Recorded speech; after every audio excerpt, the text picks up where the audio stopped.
Il Lions Club di Realmonte, in collaborazione con i comuni di Agrigento, Realmonte, l'Istituto Superiore di Studi Musicali Arturo Toscanini di Ribera, la Fondazione Luigi Pirandello Valle dei Templi di Agrigento, ha organizzato per il secondo anno consecutivo la manifestazione musicale Incontri Arti Music Award 2012.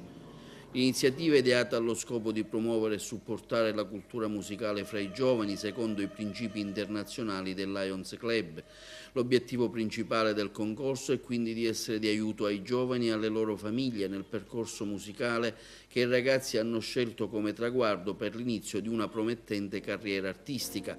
La giuria del concorso è composta da docenti di strumento di canto lirico, presieduta dal direttore artistico del concorso, dottoressa Natalia Di Bartolo, soprano, che neanche la ideatrice e fondatrice. Il concorso per giovani talenti della musica classica va dai 15 ai 24 anni, presieduto dal past president del Lions Club di Agrigento Chiaramonte, architetto Giuseppe Vella. Ha compreso quest'anno diverse nuove sezioni di strumenti come la musica da camera e quella del canto lirico. Grande successo di pubblico questa sera, con grossa soddisfazione da parte nostra, grande soddisfazione per il lavoro svolto in questo lungo anno di preparazione, che si esaurisce in una 3 giorni che ci ha visto per 2 giorni in una selezione importante di numerosi concorrenti che configurano la crescita del concorso, che vede appunto giovani talenti.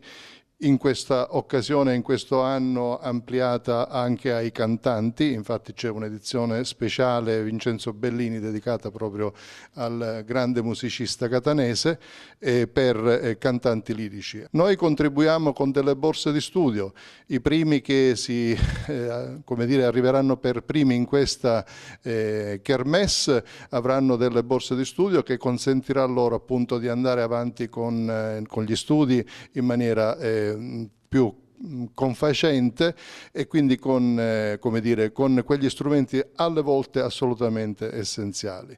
Un ringraziamento va ovviamente a tutta l'organizzazione e soprattutto a una giuria che ha saputo lavorare alla guida di Natalia Di Bartolo, che si è fatta anche motore quale direttore artistico di questa iniziativa in maniera severa e importante. Quindi i risultati ci saranno, abbiamo sicuramente 10 importanti concorrenti, ma vedremo praticamente stelle nascenti da Realmonte.